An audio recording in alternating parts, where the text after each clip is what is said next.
For a team that is leading both championships at the moment, things don't seem to be quite right at Red Bull, do they? At the start of the season, it seemed that the Milton Keynes team were going to absolutely wipe the floor with the field yet again, with pre-season rumours being validated by the early races, which saw both bulls flying high at the front of the field. The season-long dominance that was feared wasn't to be, however, as McLaren, Ferrari and now Mercedes have seemingly closed the gap, and Max Verstappen is now fighting at the front of the field on his own, being forced to single-handedly fend off the rest of the field and carry the team on his back yet again, following Sergio Perez going through the standard routine of disappearing after a strong start. The behind-the-scenes goings-on at Red Bull have never been conventional, whether due to the meat grinder approach towards junior drivers in previous years or this year's internal power struggle as a result of the Horner saga, but it seems that the crazy has been dialed up to 10 in recent weeks. This is a team that has previously dropped drivers before even half a season has passed,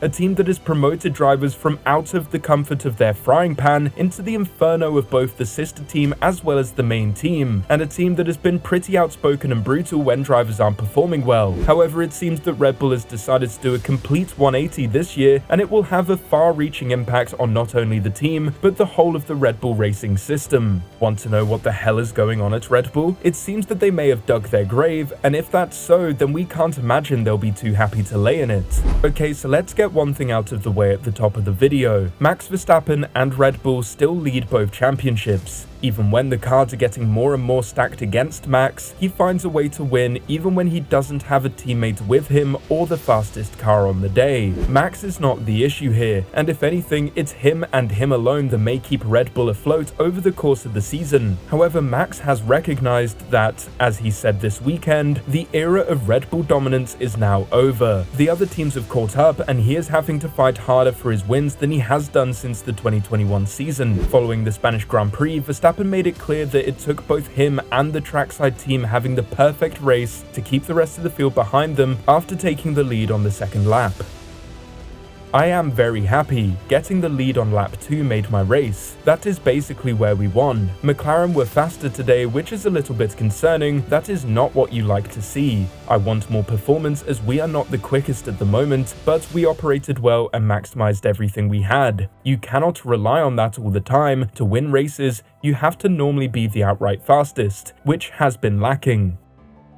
So it's clear that letting a single thing slip, whether a slow pit stop, a compromised start, or a missed strategic opportunity, could have made all the difference for Verstappen this weekend, which is a far cry from last year, where he could have spun at most races, had 5-second pit stops, and still had time to turn around and reverse over the finish, Mario Kart style. We asked in a video last week just how long can Red Bull rely on Max Verstappen's brilliance being the difference between a failed weekend and a maximized result, and it seems that Spain gave us a pretty good indication that the chasing pack are now on the cusp of overcoming the limits of Red Bull's current package. Christian Horner claimed that Red Bull are doing enough to keep themselves ahead of the pack after Spain. However, it'd be more appropriate to say that Max is doing enough to do that. This is what Horner had to say after being asked if Red Bull still have the fastest car.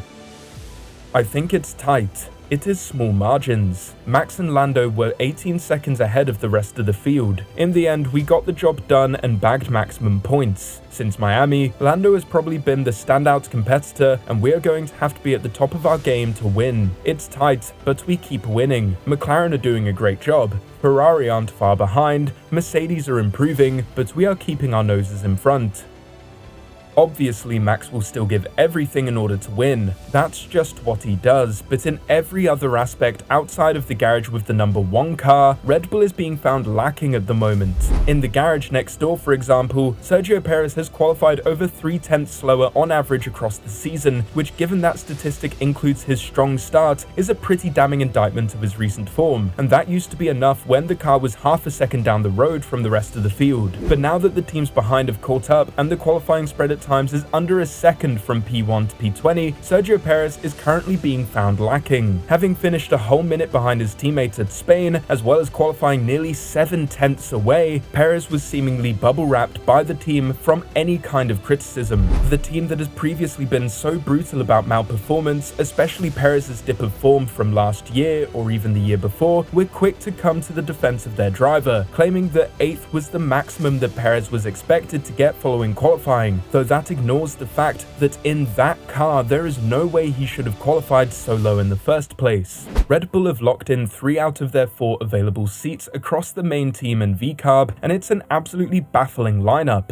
VCARB, previously a team that would have harbored the next generation of talent and developed them before graduating them into the main team if they're good enough, have been reduced to a contract obligation with Honda and a retirement home for a driver who just isn't doing enough to warrant keeping the seat. Meanwhile, the main team is holding the greatest driver of his generation alongside the aforementioned underperforming Perez. While Red Bull have Max on board for the foreseeable future, if at any point he is rendered unable to complete a race, has a rare off day, or even ends up rethinking his position at Red Bull, as has been rumoured consistently since the start of the season, then what exactly do Red Bull think is going to happen? Currently, neither member of VCARB is suitable to take on the seat of the main team. Red Bull just don't rate Tsunoda highly enough, and Ricciardo isn't nearly stable enough to handle that. Checo has proven that he can't consistently fight at the top of the field when the going gets tough. And as good of a driver as he can be, he just doesn't have the minerals to lead a charge across both championships. So what exactly is the future that Red Bull are building towards? It's not like they're out of exciting future prospects, with Lawson currently on the precipice of not getting the seat he was promised, and plenty of drivers in the junior formulas to pick from. Not only that, but there is a wide variety of talent in and around the grid, such as F2 champions like Drogovic and Porsche, just to name a couple. Rather than capitalizing on the current wealth of talent in and around Formula 1, Red Bull seem to be doing everything possible to not do one thing.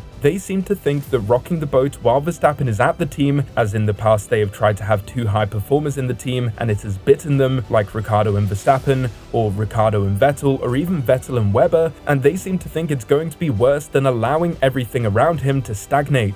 However, the issue with that is that Max Verstappen isn't going to be around forever. I mean, just look what he said about the new regulations. If they aren't to his liking, then he will go and achieve greatness elsewhere in other categories. It isn't even guaranteed that a newcomer will be capable of rocking the boat like days gone by, even with exciting prospects like Liam Lawson, who would need time to bed into the sport anyway. Red Bull, including their ever-changing sister team, is at risk of losing its identity by being unwilling to be as ruthless as it was before. The Red Bull of a decade ago had a 4-time world champion just off the back of an unprecedented dominant streak, and they introduced a young upstart who took to the new regulations in a far better way and pushed the dominant old guard out of the team to Ferrari. It seems like Red Bull is almost incapable of thinking in such a ruthless way anymore, as even compared to last year, their approach has been, well, pretty blunt if we're honest. The only people that they've been ruthless towards is outsiders to the team and members of their junior team who have been promised seats, not to drivers that are not performing who they just so happen to like or publicly supported their team principal for a public scandal, though I'm sure that in no way played into Checo's hands. Not only that, but all of this comes at a time where they are losing their talismanic car designer who has built every car that they have ever been successful with.